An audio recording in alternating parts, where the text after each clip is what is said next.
Hello, how are you? Fine. મજામાં? ચાલો.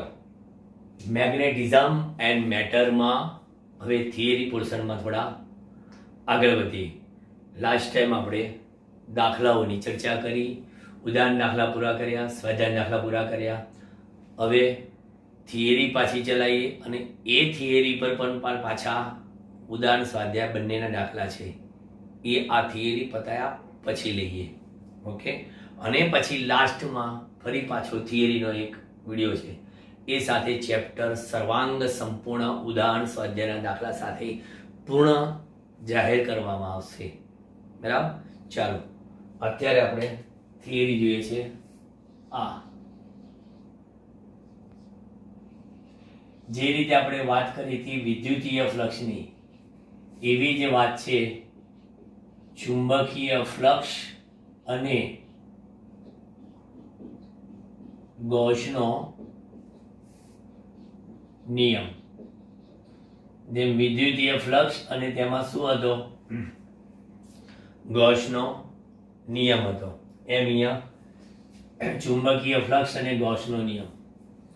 આપણી પાસે અહીંયા આગળ ચુંબકીય ક્ષેત્ર રેખાઓ છે. હવે આપણને એટલી તો ખબર પડે છે કે વિદ્યુત ક્ષેત્ર રેખાની જેમ એ વિદ્યુત ક્ષેત્ર રેખા જે ધન ધ્રુવમાંથી ઉદ્ભવે અને ઋણ ધ્રુવમાં અંત પામે, તેમ અહીંયા ચુંબકીય ક્ષેત્ર રેખાઓ એ ઉત્તર ધ્રુવમાંથી ઉદ્ભવીને દક્ષિણમાં અંત પામતી નથી. ચુંબકીય ક્ષેત્ર રેખાઓ હંમેશા બંધ ગાળો રચે છે. એટલે આ આપણે બતાવીએ છીએ કોઈ એક ચુંબકીય ક્ષેત્રના લીધે ઉદ્ભવતી ચુંબકીય ક્ષેત્ર રેખાઓ, એટલે કે એનું આ ચુંબકીય ક્ષેત્ર. હવે આમાં હું શું કરીશ? આમાં એક યાદચ્છિક આકારનો આવું એક પૃષ્ઠ લીધું, એક યાદચ્છિક આકારનું પૃષ્ઠ, અને આ પૃષ્ઠ સાથે સંકળાયેલ હું ચુંબકીય ફ્લક્સ શોધીશ. હવે આ જે મેં પૃષ્ઠ લીધું યાદચ્છિક આકારનું, એમાં મેં પસંદ કર્યો અહીંયા આગળ એક નાનકડો પૃષ્ઠખંડ. આ નાનકડો પૃષ્ઠખંડ કે જે પૃષ્ઠખંડ છે જેનું ક્ષેત્રફળ કેટલું? Delta S. એમ ક્ષેત્રફળ ડેલ્ટા એસ, અને એમાંથી પસાર થતું એટલે કે સંકળાયેલું એનું ચુંબકીય ક્ષેત્ર બી. પૃષ્ઠખંડને દોરેલું લંબ એટલે કે પૃષ્ઠખંડ દર્શાવતો સદિશ, એને કહીએ ડેલ્ટા એસ સદિશ. તમે જુઓ છો અહીંયા ડેલ્ટા એસ સદિશ અને બી વચ્ચે શું છે? ખૂણો છે થીટા. એટલે હું અહીંયા આગળ કઈ પસંદ કરેલા અથવા તો વિચારેલ સૂક્ષ્મ એવા પૃષ્ઠખંડ સાથે સંકળાયેલું ચુંબકીય flux delta phi due to the magnetic field, પેલું due to the electric field, આ due to the magnetic field, delta phi b બરાબર શું લખશો તમે? કે delta phi b બરાબર b dot delta S. b dot delta S સૂક્ષ્મ પૃષ્ઠખંડ સાથે સંકળાયેલ આ ચુંબકીય ફ્લક્સ. બરાબર. હવે આપણે કહીએ સમગ્ર પૃષ્ઠ સાથે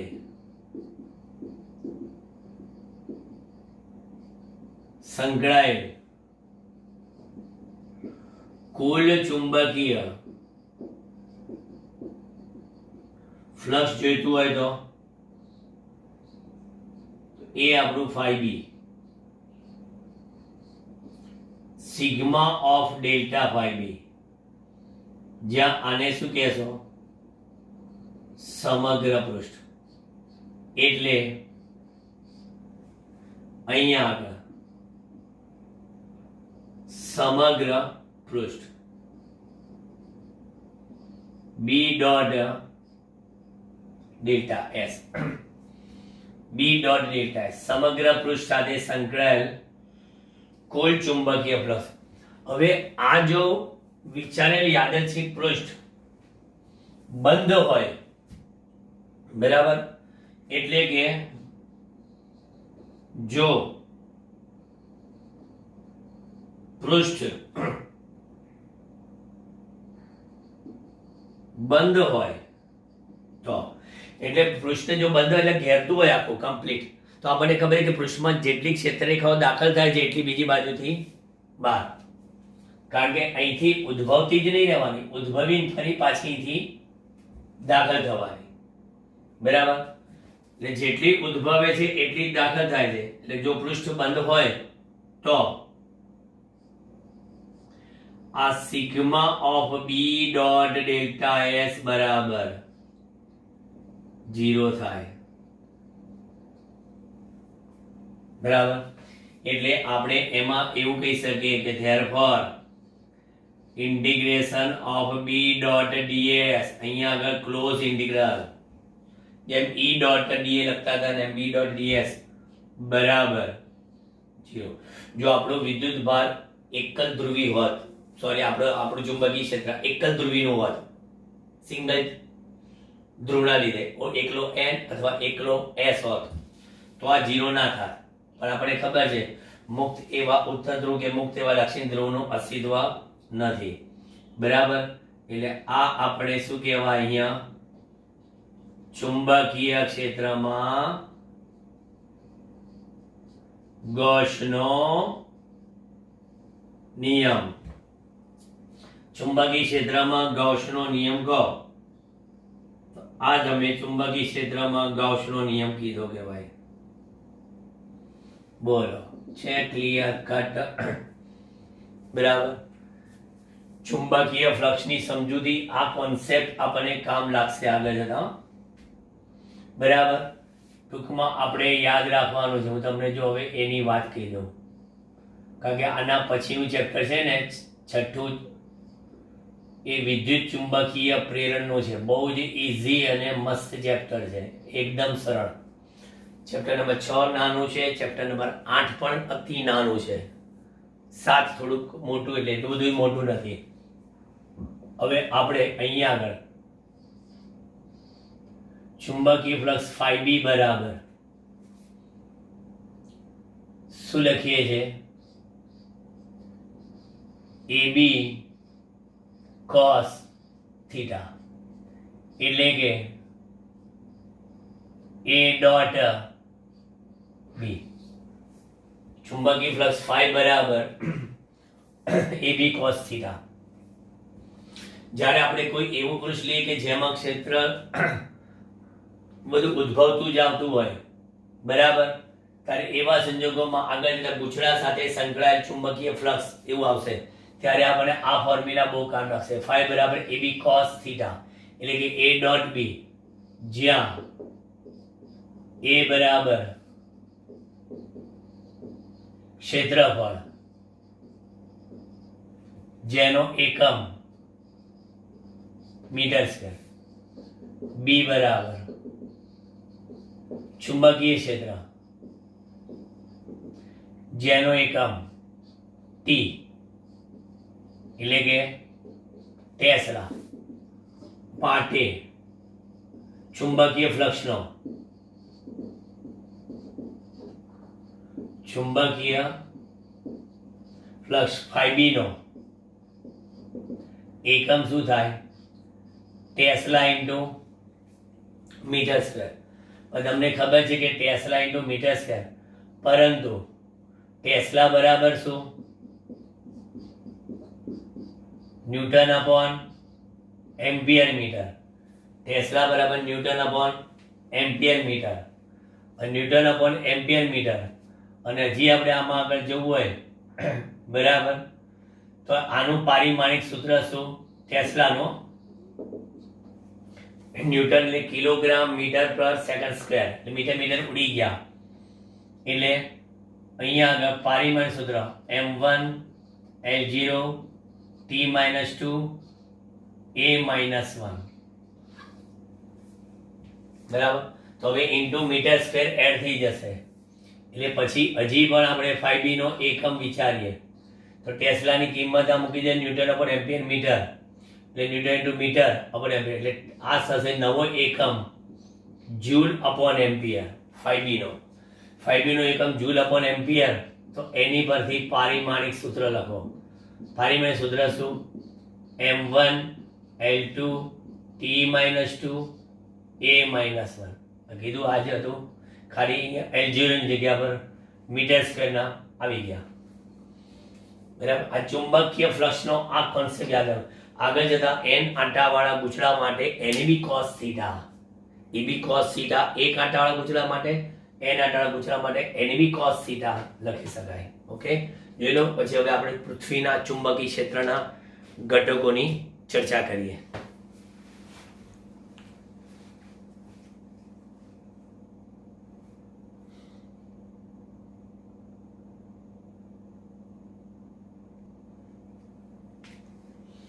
ચાલો હવે નવો ક્વેશ્ચન આપણો, પૃથ્વીના મેગ્નેટિઝમ એટલે ચુંબકત્વની માહિતી આપી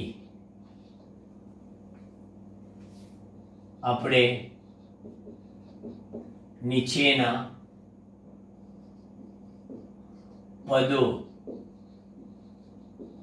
સમજાવો. બરાબર. માહિતી આપીને નીચેના પદો કયા કયા? તો પહેલું છે ભૌગોલિક ધ્રુવતલ. ધ્રુવતલને કહેવાય મેરિડિયન. મેરિડિયન મેરિડિયન અંગ્રેજીમાં કહેવાય જ્યોગ્રાફિક મેરિડિયન. પછી ચુંબકીય ધ્રુવતલ મેગ્નેટિક મેરિડિયન.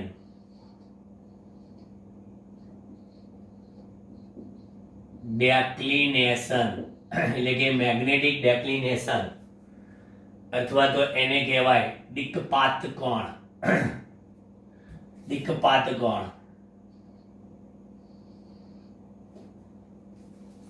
પછી ચોથું નતિ કોણ, એટલે કે એને નમન કોણ કે, અને આપણે એવું કહીએ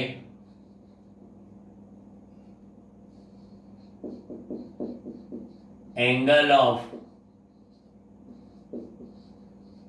ડેક્લિનેશન. એટલે હું અહીંયા ગુજરાતી કહું દિક્પાત. દિગ દિગ લખીએ ને, દિગ ગખોડો, દિગ્પાત કોણ, જેને આ લોકોએ ડી વડે દર્શાવેલો છે. નમન કોણ, જેને કહેવાય એંગલ ઓફ ડીપ અથવા તો deep angle. Angle of deep અથવા તો ડીપ એંગલ, એને એ લોકોએ આઈ વડે દર્શાવ્યો છે. જૂની પાઠ્યપુસ્તકમાં આને કહેતા હતા થીટા. જૂની પાઠ્યપુસ્તકમાં આને કહેતા હતા ફાઈ. ખરેખર સાચું એ જ સારું લાગે, થીટા અને ફાઈ. હવે આ લોકોએ ડી અને આઈ ની વાત કરેલી છે. બરાબર. પછી આપણે આવે છે પૃથ્વીના ચુંબકીય ક્ષેત્રનો સમસ્થિતિજ ઘટક, ઉર્ધ્વ ઘટક. એ બધી ચર્ચાઓ કરી જોઈએ. સૌથી પહેલા તો આ પદોની આપણે સમજૂતી આપી દઈએ.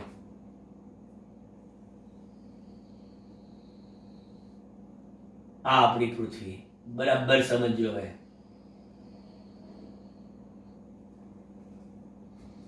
આ પૃથ્વીમાં ઉત્તર અને દક્ષિણને જોડતી આપણી આ સાચી દિશા, આ પૂર્વ અને પશ્ચિમ. બરાબર. પૃથ્વી આ રીતના ધરીને લક્ષીને ભ્રમણ કરે છે. બરાબર. આ આપણે કહીએ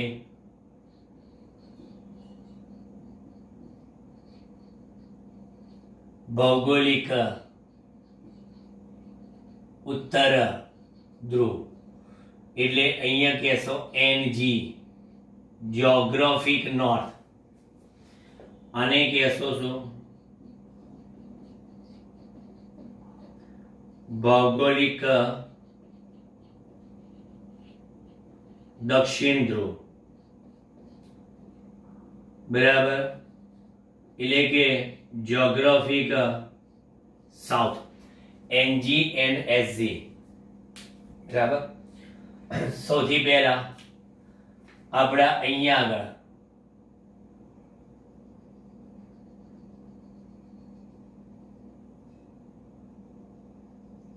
આવું એક સમતલ હશે. બરાબર. એટલે એ સમતલ આખું જે બનશે ને એ કેવું ઉત્તર દક્ષિણ દિશામાંથી પસાર થતું અને ઉર્ધ્વ એવું સમતલ જે બનશે આપણું ભૌગોલિક ધ્રુવતલ. આખું આ જે મેં ડોટેડ લાઈન બતાવ્યું ને એ ટાઈપનું ઉત્તર ને દક્ષિણમાંથી પસાર થતું અને ઉર્ધ્વ એવું સમતલ. આ વિષુવવૃત્તીય સમતલ, આપણે એની કઈ વાતો કરવાની નથી.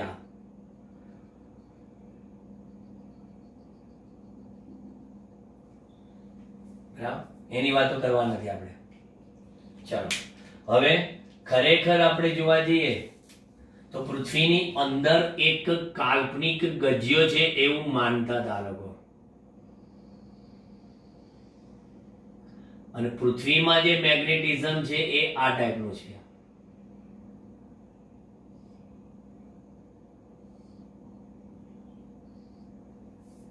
કેવું ખબર?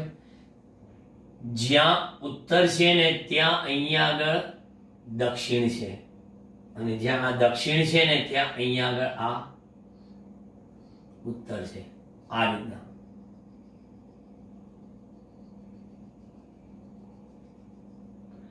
એટલે આ ક્ષેત્ર રેખાઓ અહીંથી આમ નીકળે છે.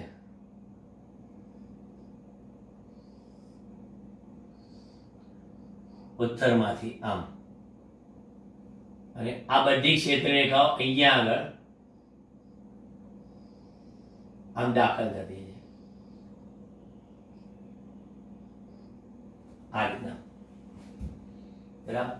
હવે આમાંથી જે પસાર થતું તમે કાલ્પનિક સમતલ બનાવશો ને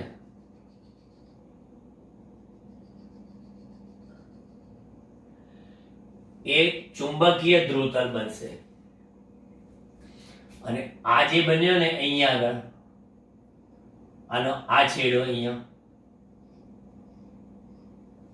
એ NM કહેવાશે. એટલે એને કહેશે તમે ચુંબકીય ઉત્તર ધ્રુવ. તમે ચુંબકીય સોય મૂકશો ને તો ચુંબકીય સોયનો નોર્થ છેડો અહીંયા આગળ આવશે એટલે ચુંબકીય ઉત્તર ધ્રુવ, અને અહીંયા આગળ આવશે કેવો ચુંબકીય દક્ષિણ ધ્રુવ. એટલે SM, N magnetic, S magnetic. બરાબર. અને એવું કહેવાય છે કે આ બંને વચ્ચે જે ખૂણો છે ને કયો અહીંથી આ બતાવ્યો એ અને આ એ આટલો ખૂણો, ઇટ્સ કોલ્ડ ધ દિક્પાત કોણ. અને એ આપણે પૃથ્વી માટે ચોપડીએ 11.3 ડિગ્રી આપેલી છે. 11.3 ડિગ્રી, 11.3 ડિગ્રી.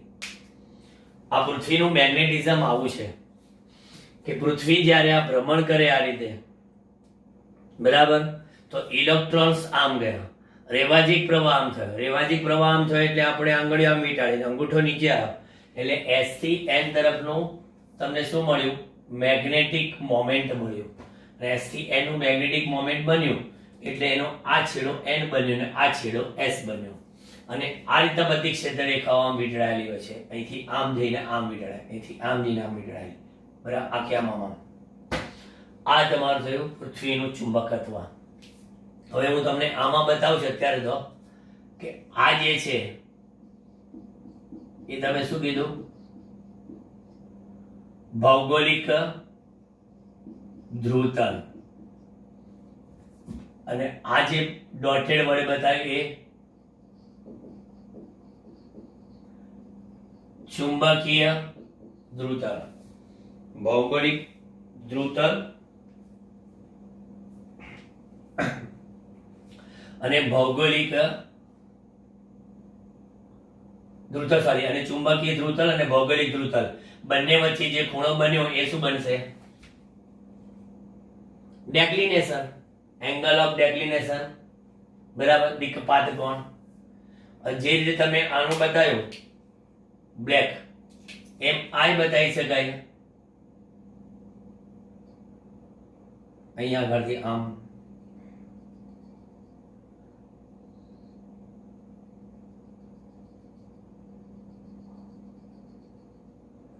જેમ ધ્રુવતલ છે એમ શું કહેવાય છે? વિષુવવૃત્ત. બરાબર, ધ્રુવતલ એવી રીતે વિષુવવૃત્ત કહેવાય. આ વિષુવ રેખામાંથી પસાર થતું છે. બરાબર, આ ધ્રુવોમાંથી પસાર થતું, આ વિષુવ રેખામાંથી પસાર થતું. તો આને કહેવાય ચુંબકીય વિષુવવૃત્ત. બ્લુ બતાવ્યું છે. અને આ ભૌગોલિક વિષુવવૃત્ત. ચલો આકૃતિ બરાબર ધ્યાનથી જોઈ લો. મેગ્નેટિઝમની અર્થ મેગ્નેટિઝમ એ આ ટાઈપનું હોય. આમ કન્ફ્યુઝ ના થઈ જાય વર્તુળ વર્તુળ વર્તુળ કઈ નથી. એક સિમ્પલ વર્તુળ છે. ભૌગોલિક રેખાંશમાંથી પસાર થતા, ભૌગોલિક રેખાંશમાંથી પસાર થતા અને ઉર્ધ્વ એવા સમતલને ભૌગોલિક ધ્રુવતલ એટલે જ્યોગ્રાફિક મેરિડિયન કહે છે. અને ચુંબકીય રેખાંશમાંથી પસાર થતા, ચુંબકીય રેખાંશમાંથી પસાર થતા અને ઉર્ધ્વ એવા સમતલને આપણે કહીએ છીએ ચુંબકીય ધ્રુવતલ અથવા તો મેગ્નેટિક મેરિડિયન કહે છે. બરાબર. અને બીજું કે પૃથ્વીના કોઈ પણ સ્થળે મેગ્નેટિક મેરિડિયન અને જ્યોગ્રાફિક મેરિડિયન વચ્ચે રચાતો એવો કોણ એને કહેવાય છે એંગલ ઓફ ડેક્લિનેશન, એટલે કે દિક્પાત કોણ કહેવામાં આવે છે. એંગલ જુદા જુદા સ્થળે એંગલ ઓફ ડેક્લિનેશન જુદો જુદો હોય. વિષુવવૃત્ત પાસે એંગલ ઓફ ડેક્લિનેશન બહુ જ ઓછો હોય છે. એટલે વિષુવવૃત્ત પાસે કહે છે કે ચુંબકીય સોય એ સાચી ઉત્તર દિશા દર્શાવે. અત્યારે આપણે શું છે? સાચી ઉત્તર દિશા આ છે. બરાબર, પણ ચુંબકીય સોય તમને બતાવશે આ ઉત્તર દિશા. એટલે ચુંબકીય સોય જ્યારે મૂકીએ ઓકા યંત્રની મદદથી આપણે ડિરેક્શન જાણીએ ત્યારે ચુંબકીય સોય તમને સાચી ઉત્તર દિશા ન દર્શાવે. એટલે કંઈક ડેક્લિનેશન હોય. જુદા જુદા સ્થળોનું ડેક્લિનેશન જુદું જુદું હોય છે. અને આ કીધું વિષુવવૃત્ત પાસે આ ડેક્લિનેશન બહુ જ ઓછું જોવા મળે છે. આ એક સામાન્ય માહિતી. બરાબર. બીજું કે ચુંબકીય સોયને તમે ઉત્તર ધ્રુવ પર મૂકવામાં આવે ને તો ચુંબકીય સોય ધ્રુવ પ્રદેશમાં સાચી દિશા નહીં બતાવે. કારણ કે ચુંબકીય ક્ષેત્ર ક્યાં છે? અહીંયા આગળ અધો દિશામાં. અધો દિશામાં હોય તો ચુંબકીય સોયમાં આ એના નોર્થ અને સાઉથ હોય તો ચુંબકીય ગમે તે બાજુ સ્થિર થાય. એટલે ધ્રુવ પાસે હોકા યંત્ર મૂકીએ તો એની હોકા યંત્રની ચુંબકીય સોય એ સાચી દિશા દર્શાવતી નથી. ક્યાં આગળ? ધ્રુવ પ્રદેશ આગળ. બરાબર. ચાલો હવે આગળ બીજી બધી વાતો કરીએ. કઈ? નદીકોણની ને એની. નદીકોણમાં શું કરવાનું છે કે તમારે મેગ્નેટિક મરિડિયન લઈએ. ચલો પહેલા હું અહીંયા દોરું મેગ્નેટિક મરિડિયન. બીજી એક આકૃતિ મારી પાસે આ રીતે ચોપડી શું કરી છે? પૃથ્વીનો ઊભો છેદ બતાવેલો છે. આપણે એના કરતા વધારે સારું આ રહેશે, જોજો તમને.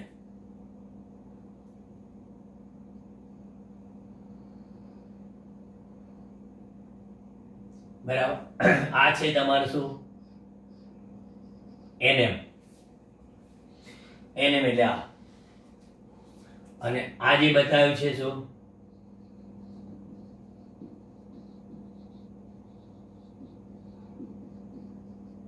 ચુંબકીય ધ્રુવતલ, મેગ્નેટિક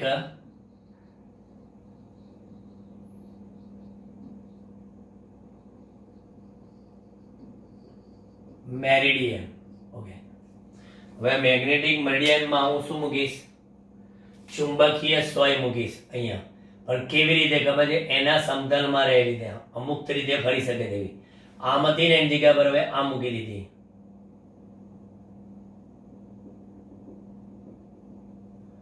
હવે એ ગમે ત્યાં ચુંબકીય ક્ષેત્ર મુજબ ગોઠવવાની.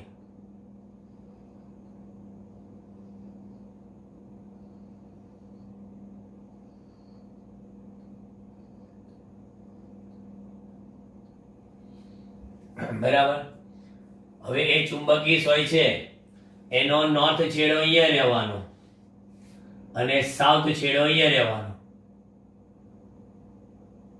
બરાબર. પણ એને ડિરેક્શન તો મેગ્નેટિક ફિલ્ડની ક્યાં રહેવાની? આ. એટલે આ earth magnetic field is this BE. અને આ ચુંબકીય સોય આ રીતના અહીંયા આગળ આમ આમ ભ્રમણ કરી શકે તેમ રાખી છે. ટૂંકમાં આ ઊભું સમતલ છે, તમને બતાવી દઉં. અને ચુંબકીય સોય આ ઊભા સમતલમાં આ રીતે ભ્રમણ કરી શકે તેમ રાખેલી છે. બરાબર. આ રીતે એટલે 3D બતાવવા માટે મેં તમને આ અક્ષ દોરી. બરાબર. એટલે એક નોર્થ છેડો એનો આ, અહીંથી આ.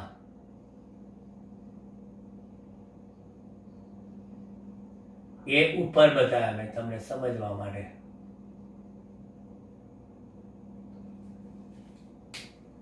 અને આ છેડો આપણો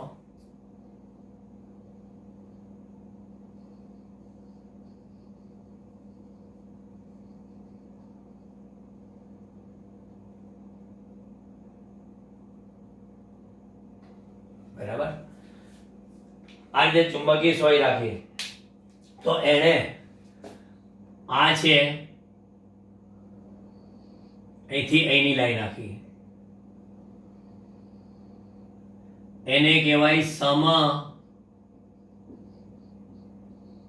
ક્ષિતિજ અક્ષ. મેગ્નેટિક મેરિડિયનમાં મૂકવામાં આવેલી ચુંબકીય સોય સમક્ષિતિજ અક્ષ સાથે જે ખૂણો બનાવે તે ખૂણાને તે સ્થળનો નમન કે નમન કોણ કે નતિ કોણ કહેવાય છે.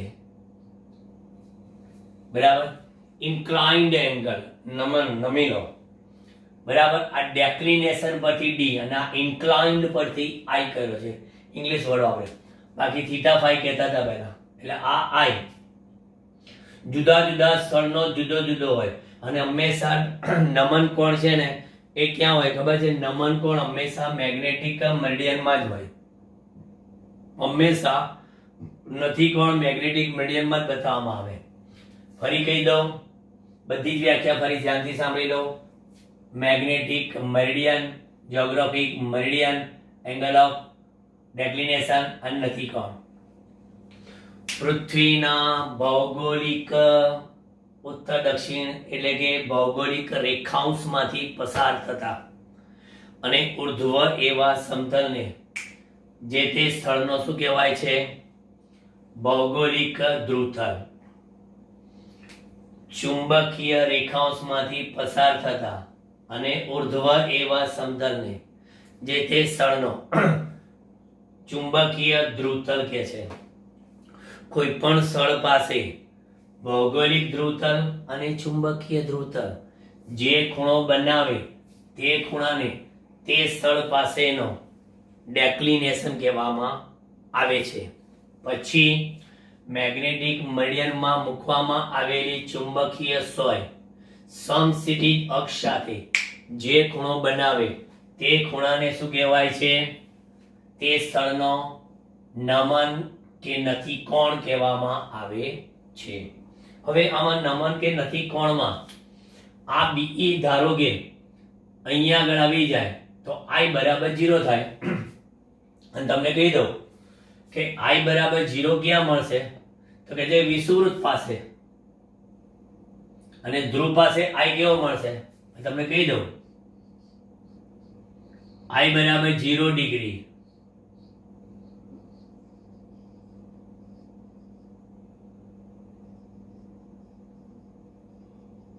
વિષુવવૃત્ત પાસે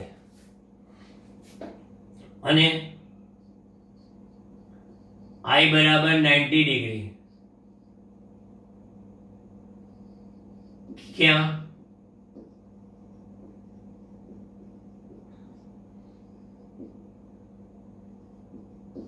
ચુંબકીય ધ્રુવો પાસે. બરાબર, ચુંબકીય ધ્રુવો પાસે જોવા જશો તો i બરાબર 90 ડિગ્રી. બાકી જુદી જુદી જગ્યાએ i કેવો મળશે? જુદો જુદો તમને મળી શકે. ક્લિયર? હવે જો આગળ વધીએ. આ અહીંયા i be ના આ બે ઘટકો પડશે. આને કહેવાય છે ઝેડી સદિશ, આને કહેવાય છે એચી સદિશ. આ એચી ને ઝેડી શું છે? તો કહે છે કે જ્યાં એચી બરાબર પૃથ્વીના આ ચુંબકીય ક્ષેત્રનો હોરિઝોન્ટલ એટલે કે સમક્ષિતિજ ઘટક અને ઝેડી બરાબર શું? પૃથ્વીના ચુંબકીય ક્ષેત્રનો ઉર્ધ્વ ઘટક. Vertical component of the magnetic field એટલે આનો અર્થ એ થયો કે BE બરાબર શું થાય? તો કે BE બરાબર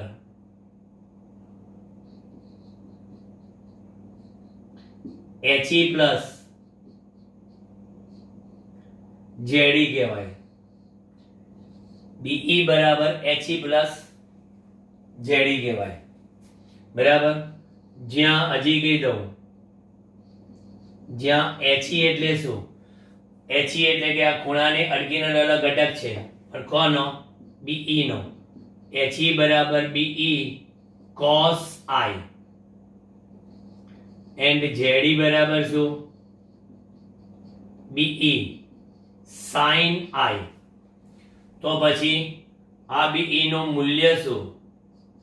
BE નું મૂલ્ય BE બરાબર અંડરરૂટ ઓફ તમારી પાસે HE છે હા તો એનો વર્ગ, ZE છે હા એનો વર્ગ. ઓકે, આ મૂલ્ય મળ્યું અને આ બંનેનો ભાગાકાર કરો. BE sin I ભાગ્યા BE cos I એટલે કે tan I. તો tan I બરાબર શું? ZE ભાગ્યા HE. બરાબર, તો આની પરથી આપણે કહીએ કે કોઈ પણ સ્થળે નમન I બરાબર શું લખો? કોઈ પણ સ્થળે નમન I બરાબર tan inverse ZE upon HE. આના પરના બધા MCQ આવી શકે. કોઈ પણ સ્થળે નમન બરાબર tan inverse ZE upon HE. બરાબર, તે એના પરથી તમને કહી દઉં અહીંયા કેટલાક મુદ્દા. બરાબર, કે ધારો કે નંબર 1, કોઈ સ્થળે ZE અને HE સરખા હોય, પૃથ્વીના ઉર્ધ્વ ઘટક અને સમક્ષિતિજ ઘટક બંને સરખા હોય, તો એવા સંજોગોમાં તમે નથી કોણ I કેટલો કહી શકો? બોલો. tan ઇન્વર્સ 1 I ની કઈ કિંમત માને 1 થાય કે સાહેબ 45 ડિગ્રી એટલે કે π/4 રેડિયન. Okay done. ZE બરાબર 0 હોય તો tan ઇન્વર્સ 0 બરાબર. વર્ટિકલ ઘટક જ નહીં, માત્ર કેવો સમથિંગ. તો ZE બરાબર tan ઇન્વર્સ 0. કયા ખૂણા માટે 0 આવે? એટલે I બરાબર 0 ડિગ્રી. હા, tan 0 બરાબર 0. ઓકે, પણ ખાલી વર્ટિકલ જ હોય, HE 0 હોય. ઓ આ ચુંબકીય ધ્રુવ પાસે તમે જોશો ને તો વર્ટિકલ ઘટક નહીં હોય, માત્ર કેવો હશે? સોરી, હોરિઝોન્ટલ ઘટક નહીં હોય, માત્ર કયો હશે? વર્ટિકલ ઘટક. તો I બરાબર 90 ડિગ્રી. I બરાબર 90 ડિગ્રી એટલે કે π/2 રેડિયન. ચલો, હવે આપણે એવું કહીએ કે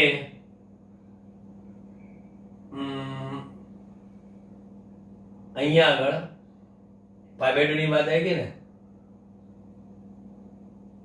60 ડિગ્રી ની વાત કરવી છે અમારે, બરાબર. તો HE બરાબર √3.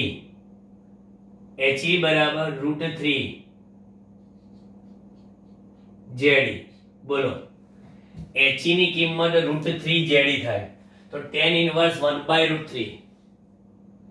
tan ઇન્વર્સ 1/√3 એટલે I બરાબર 30 ડિગ્રી એટલે π/6 રેડિયન. અને ધારો કે ZE બરાબર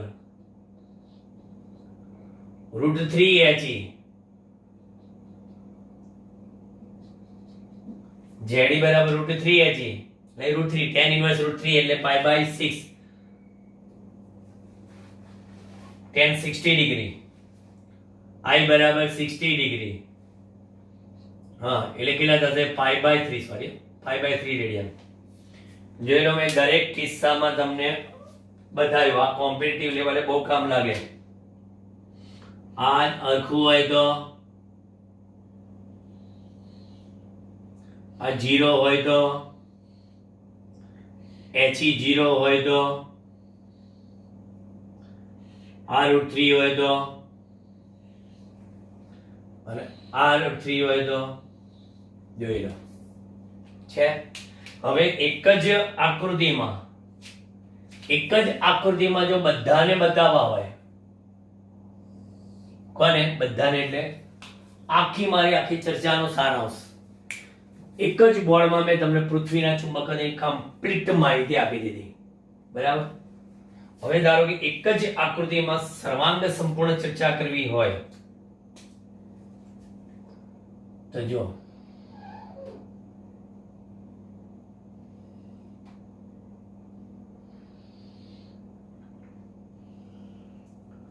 આ એક મેરિડિયન,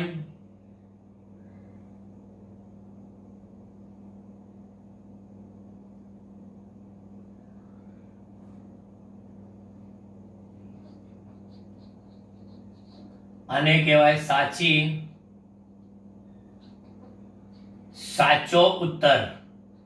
સાચો ઉત્તર એટલે સાચો જવાબ નહીં, આ સાચો ઉત્તર, બરાબર.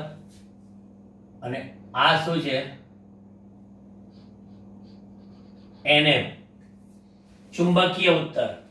આ સાચો ઉત્તર, ચુંબકીય ઉત્તર, બરાબર. એટલે અહીંયા આગળ આ જે છે ને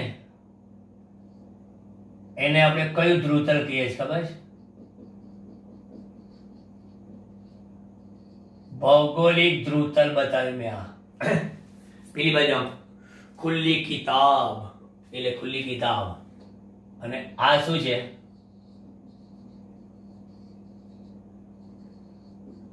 ચુંબકીય ધ્રુવતલ છે આ,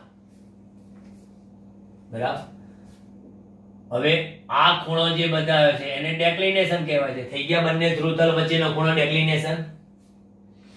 અને અહીંયા આગળ તમારી આ ચુંબકીય સોય હતી.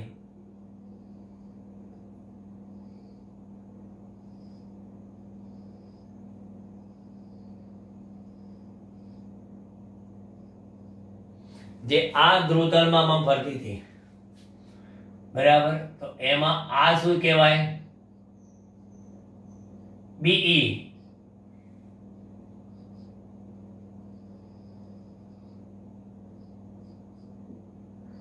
આ શું કહેવાય?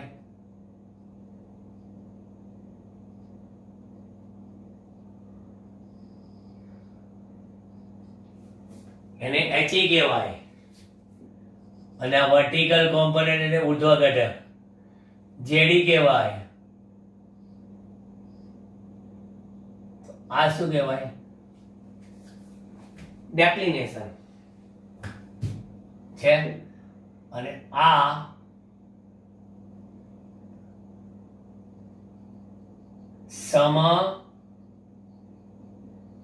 સમક્ષિતિજ અક્ષ.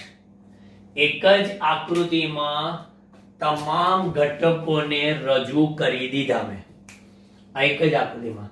એટલે પરીક્ષામાં તમે આ આકૃતિ દોરો, એક આ દોરો અને આ સમજૂતી આપો, કમ્પ્લીટ વાત આવી ગઈ. આ દાખલા માટે મોસ્ટ ઇમ્પોર્ટન્ટ ને એમસીક્યુ માટે અહીં પણ જરા નજર નાખી દેજો. ભૂલચૂક લેવી દેવી ક્યાંક આપણે મેથેમેટિક્સમાં ખૂણામાં મારથી ક્યાંક ભૂલ થઈ હોય ચેક કરી લેજો. આ સૂત્ર તો સાચું જ છે, બરાબર. જેડી બાય એચઈ નો tan ઇન્વર્સ તમે એમાં જેડી ની એચઈ ની કિંમત સરખી મૂકીને ચેક કરો, બરાબર. પછી જેડી બરાબર 0 મૂકો tan ઇન્વર્સ 0 એટલે કે 0 થાય. i બરાબર ઓકે. પછી એચઈ બરાબર 0 મૂકો એટલે 1/0 એટલે ઇન્ફાઇનાઇટ થઈ ગયું. અને એ tan π/2 માટે ઇન્ફાઇનાઇટ થઈ જાય એટલે પણ પતી ગયું. એચઈ બરાબર √3 મૂકો, એચઈ બરાબર એટલે 1/√3. 1/√3 માટે શું થાય છે? તેની કઈ કિંમત માટે 1/√3 મળે છે આપણને? બરાબર. sin 60/cos 60. sin 60/cos 60 એટલે કેટલા થાય? હા, પણ sin 30/cos 30, બરાબર. sin 30 એટલે 1/2 અને cos 30 એટલે √3/2 એટલે 1/√3 એટલે 30 ડિગ્રી માટે એટલે બરાબર છે. ચલો, અને આ જેડી બરાબર 3 એટલે આ તો પર્ટિક્યુલર 60 ડિગ્રી માટે. દરેક પરિસ્થિતિમાં તમને નથી કોણ બતાવી દીધા. અને ધ્રુવ પાસે શું છે એ પણ કહી દીધું. વિષુવવૃત્ત પાસે ડેક્લિનેશન ઓછું છે એની પણ વાત કરી દીધી. કમ્પ્લીટ નજર મારી લો.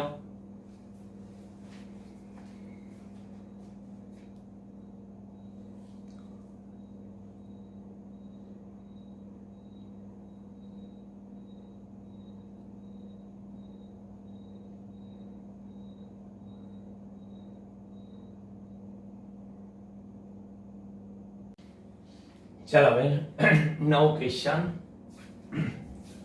બાહ્ય ચુંબકીય ક્ષેત્રની અસર હેઠળ હવે પદાર્થનું મેગ્નેટાઇઝેશન એટલે કે ચુંબકીયકરણ, જે રીતે તમે સેકન્ડ ચેપ્ટરમાં પોલરાઇઝેશનની વાત કરી હતી ને, સેમ સેકન્ડ ચેપ્ટર જેવો જ કિસ્સો તમે જોયું હતું કે કેપેસિટરમાં ધ્રુવીય ડાઇલેક્ટ્રિકની વર્તણૂક એમાં જે સમજાયું હતું પોલરાઇઝેશન અને પોલરાઇઝેશનની તીવ્રતા એકમ કદ દીઠ વિદ્યુત ડાયપોલ મોમેન્ટને પોલરાઇઝેશનની તીવ્રતા કહેતા હતા. એમ અહીંયા આગળ એકમ કદ દીઠ ચુંબકીય ડાયપોલ મોમેન્ટને મેગ્નેટાઇઝેશનની તીવ્રતા કહીશું, બરાબર. એ સમજવાનું છે. બાહ્ય ચુંબકીય ક્ષેત્ર આપણે લગાડવાના છે કોઈકની મદદથી. સોલેનોઇડથી પણ લાવી શકીએ, ટોરોઇડથી પણ લાવી શકીએ બાહ્ય મેગ્નેટિક ફિલ્ડ. અને આપણે કોઈ પદાર્થ લઈશું, ચુંબકીય પદાર્થ, એનું મેગ્નેટાઇઝેશન કરીશું અને એની દ્રવ્યની સસેપ્ટિબિલિટી અને સાપેક્ષ પરમિએબિલિટી એની ચર્ચા કરીશું. સૌથી પહેલા તો આપણે સોલેનોઇડનું ઉદાહરણ લઈએ. આ આપણી પાસે એક સોલેનોઇડ છે. હવે એમાંથી મેં આ પ્રવાહ I પસાર કર્યો છે, પણ એ પ્રવાહનું શું કહું ખબર છે? IF. સમજો મારું નોટેશન. IF એ શું કહેવા માંગુ છું? IF એટલે free current. We are the free. હું મારી રીતે મુક્ત છું. કેટલો પ્રવાહ પસાર કરવો બરાબર છે. એટલે આ IF કરંટ એ અહીંથી આ ગયો, આમ ગયો, આમ, આમ, આખા સોલેનોઇડમાંથી આ રીતના આ IF પ્રવાહ અહીંથી બહાર આવ્યો. એટલે ટૂંકમાં બેટરી વડે કે કોઈ વડે પ્રવાહ પસાર કર્યો છે.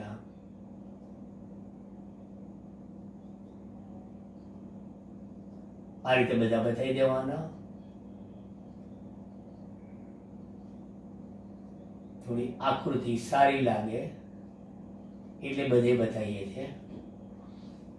હવે તમે જુઓ કે આ એકચ્યુઅલી કયો છેડો બને, એમ કલ્પના કરો તો એન બને ને. એટલે આ સોલેનોઇડની અંદર આ એક મેગ્નેટિક ફિલ્ડ બન્યું અને અત્યારે સોલેનોઇડમાં કોઈ ચુંબકીય પદાર્થ નથી. એટલે એન છે, એસ છે, બરાબર. એન માંથી ઉદ્ભવીને અહીંયા એસ માં, એટલે આ ઉદ્ભવતું એવું ચુંબકીય ક્ષેત્ર અને અહીંયા આગળ દાખલ થતું એવું, અને આ સોલેનોઇડની અંદર મળતું ચુંબકીય ક્ષેત્ર. એટલે ટૂંકમાં ચુંબકીય જે પદાર્થ છે એ પદાર્થની ગેરહાજરી છે. પેલા તો ચુંબકીય પદાર્થની ગેરહાજરીમાં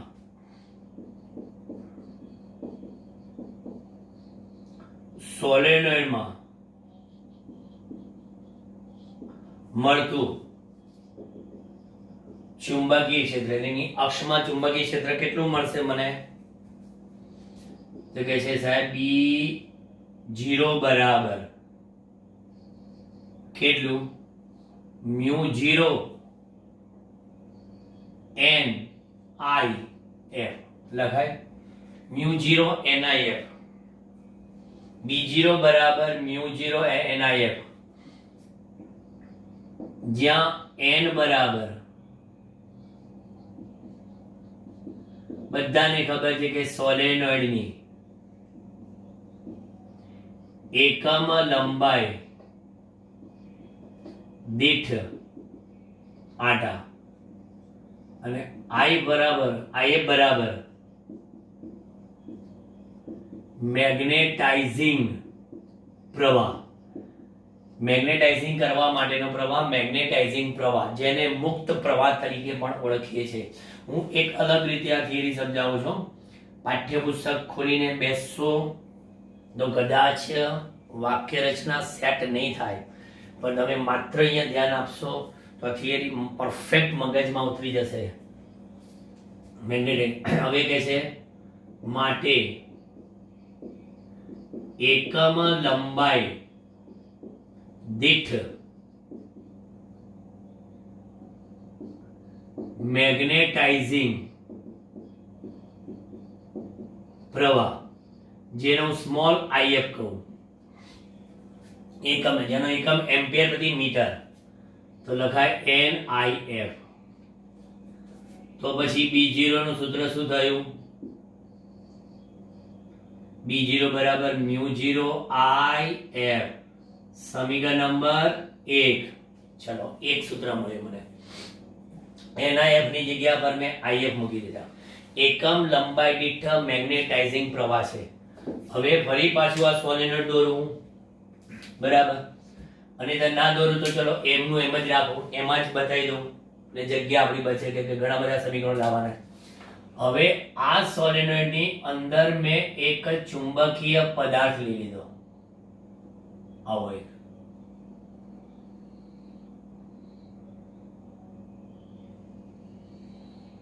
આવો કેટલી લંબાઈનો એક જરૂરી નહીં. એટલે આ શું છે? એક આપણો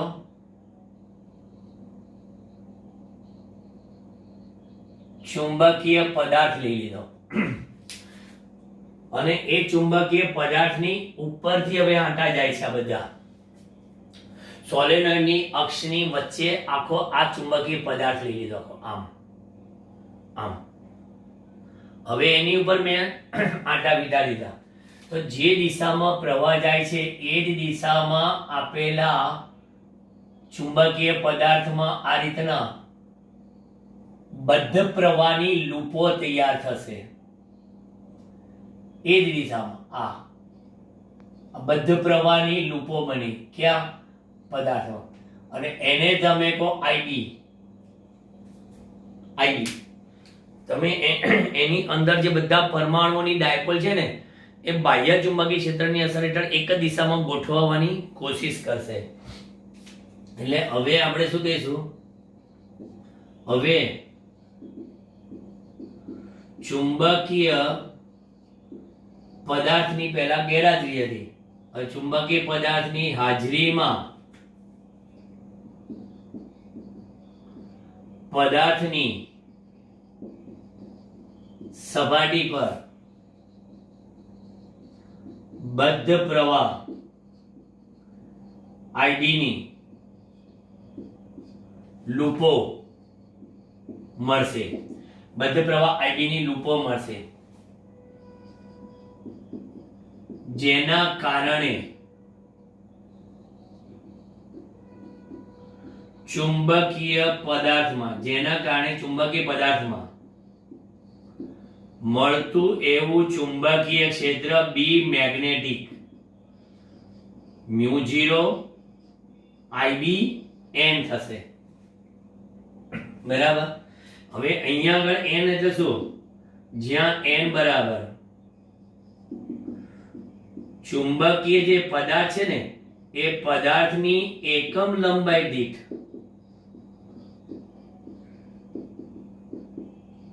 આંટાની સંખ્યા. આમાં સોલેનોઇડ ની એકમ લંબાઈ દીઠ આંટાની સંખ્યા, અહીંયા ચુંબકીય પદાર્થ જે છે એની એકમ લંબાઈ દીઠ આંટાની સંખ્યા કીધી. બરાબર. અને આઈબી એટલે બદ્ધ પ્રવાહ. હવે આપણે કહીએ એમાંય તે એકમ લંબાઈ દીઠ મળતો બદ્ધ, જ્યાં બદ્ધને બીજી ભાષામાં શું કહેવાય ખબર છે, પ્રેરિત. કારણ કે આ કોકની પ્રેરણાથી ઉત્પન્ન થયેલો છે. કોની પ્રેરણાથી? સોલેનોઇડની પ્રેરણાથી. એટલે પ્રેરિત પ્રવાહ, જેને કહો સ્મોલ આઈબી બરાબર N I B. Okay, so we get the B magnetic કેવું μ0 આઈબી. સમીકરણ નંબર 2 માટે સોલેનોઇડમાં મળતું પરિણામી એટલે કે કુલ ચુંબકીય ક્ષેત્ર કેટલું, સોલેનોઇડમાં મળતું કુલ ચુંબકીય ક્ષેત્ર બી બરાબર, એક તો ગયું અવકાશનું અને હવે આનું બી બરાબર B0 વત્તા BM બરાબર. અને આને સમીકરણ નંબર 3 કહો. હવે બંનેની કિંમત મેકી દો એટલે કે બી બરાબર μ0 કેટલા IF, μ0 કેવા IB, એટલે કોમન શું નીકળ્યા μ0. સદિશ નિશાની બતાવી શકાય નહીં બતાવી, કારણ કે મેગ્નેટિક ફિલ્ડ બંનેનું એક જ દિશામાં મળવાનું. બરાબર. સોલેનોઇડનું ચુંબકીય ક્ષેત્ર જે પહેલા પદાર્થની ગેરહાજરીમાં હતું એ, અને પછી ચુંબકીય પદાર્થની હાજરી, ટોટલ મેગ્નેટિક ફિલ્ડ આપણું આટલું મળ્યું. બી બરાબર B0 વત્તા BM. ઉપર તીર પણ મૂકી શકો, આ રીતે બતાવી શકો. બરાબર. ચલો, આ સમીકરણ નંબર 4. હવે આ પ્રેરિત પ્રવાહની જે લૂપ મળી મને, બરાબર, એના કારણે ચુંબકીય પદાર્થમાં ડાયપોલ મોમેન્ટ પ્રેરિત થઈ. બરાબર. તો હવે અહીંયા આગળ હું એમ કહી શકું એક વાક્ય રચના પ્રમાણે કે જે ચુંબકીય પદાર્થ છે એ ચુંબકીય પદાર્થની એકમ લંબાઈ દીઠ, ચુંબકીય પદાર્થની એકમ લંબાઈ દીઠ પ્રેરિત ડાયપોલ મોમેન્ટ કેટલી થાય? તો કે જે સાહેબ એને તમે m1 કહો બરાબર પ્રેરિત પ્રવાહ IB ગુણ્યા ક્ષેત્રફળ કહેવાય, જ્યાં a એટલે ચુંબકીય પદાર્થનું ક્ષેત્રફળ, જ્યાં a બરાબર ચુંબકીય પદાર્થનો ના આડછેદનું ક્ષેત્રફળ. હા, આ જે બનવાનો આડછેદ એનું ક્ષેત્રફળ, એટલે બદ્ધ પ્રવાહની લૂપ એક ક્ષેત્રફળ રચશે એટલે IB * a. ટોટલ નથી લખ્યું મેં, IB * a એટલે એકમ લંબાઈ દીઠ. હવે આપણી પાસે એક વ્યાખ્યા છે, જો હું વ્યાખ્યા લખું અલગ જ રીતે કે એકમ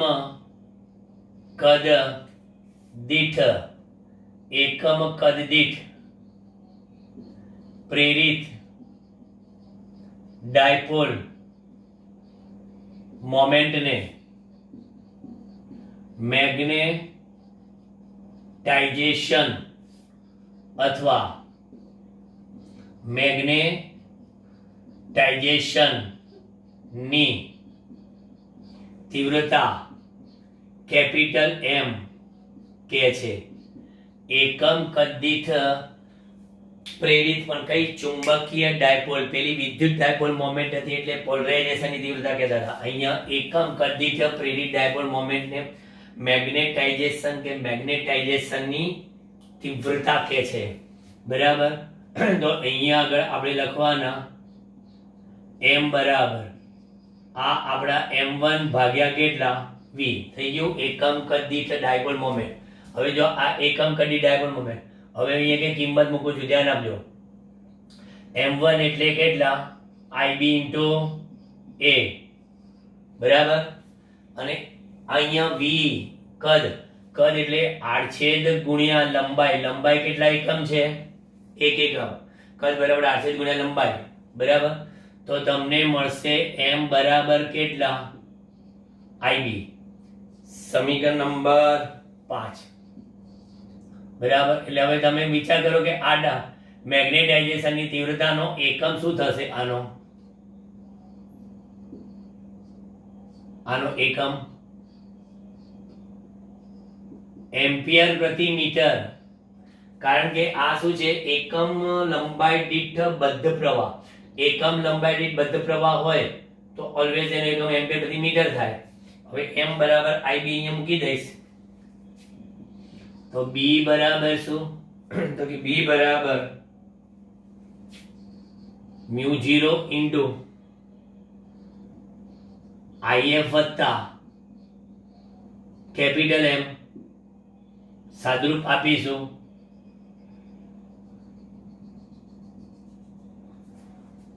આપીશું b બાય μ0 બરાબર IF વત્તા M, એટલે કે b બાય μ0 માઇનસ M બરાબર IF સમતુલ્ય H લેતા. આ H શું છે? જ્યાં H બરાબર ચુંબકીય તીવ્રતા છે, અને ચુંબકીય તીવ્રતાનો પણ એકમ શું? એટલે અમે ખાસ કહીએ છીએ કે H ને તમે ચુંબકીય ક્ષેત્ર માનવાની ભૂલ ન કરતા. H ને ચુંબકીય ક્ષેત્ર માનવાની ભૂલ ન કરતા. H એ શું છે? ચુંબકીય તીવ્રતા છે. IF બરાબર H બરાબર IF. બરાબર, એટલે હવે તમે અહીંયા આગળ આ જે કિંમત લાવ્યા, therefore H બરાબર IF. બરાબર, તો એ કિંમત અહીંયા મૂકી દી. આ સમીકરણ નંબર 6, આ સમીકરણ નંબર 7. તો હવે અહીંયા આગળ IF અને IB ની કિંમત મને મળી ગઈ. તો પછી b બરાબર μ0 ઇન્ટુ H વત્તા M, સમીકરણ નંબર 8. જો સદિશ બતાવી હોય તો I તીર અહીંયા તીર અહીંયા તીર વેક્ટર નોટેશનમાં બતાવી શકાય. વેક્ટર વેક્ટર વેક્ટર, બરાબર. તો b બરાબર μ0 વત્તા h વત્તા m. હવે અહીંયા આગળ ખાસ યાદ રાખીએ કે શૂન્યાવકાશમાં મેગ્નેટાઇઝેશન થતું નથી. શૂન્યાવકાશમાં મેગ્નેટાઇઝેશન થતું નથી, એટલે કે m બરાબર 0 હોય અથવા તો 0 થાય તો પછી b બરાબર ઓલવેઝ શું લખાય? μ0h. શૂન્યાવકાશમાં મેગ્નેટાઇઝેશન થતું નથી, યાદ રાખજો કોન્સેપ્ટ, બરાબર. એટલે b બરાબર શું લખાય? μ0h. m બરાબર 0. ચાલો હવે આગળ વધીએ. હવે કે છે શું ખબર છે? આ મેગ્નેટાઇઝેશન m એટલે શું હતું? ib. અને h એટલે if. ખરેખર આ ib એટલે પ્રેરિત પ્રવાહ is due to the if.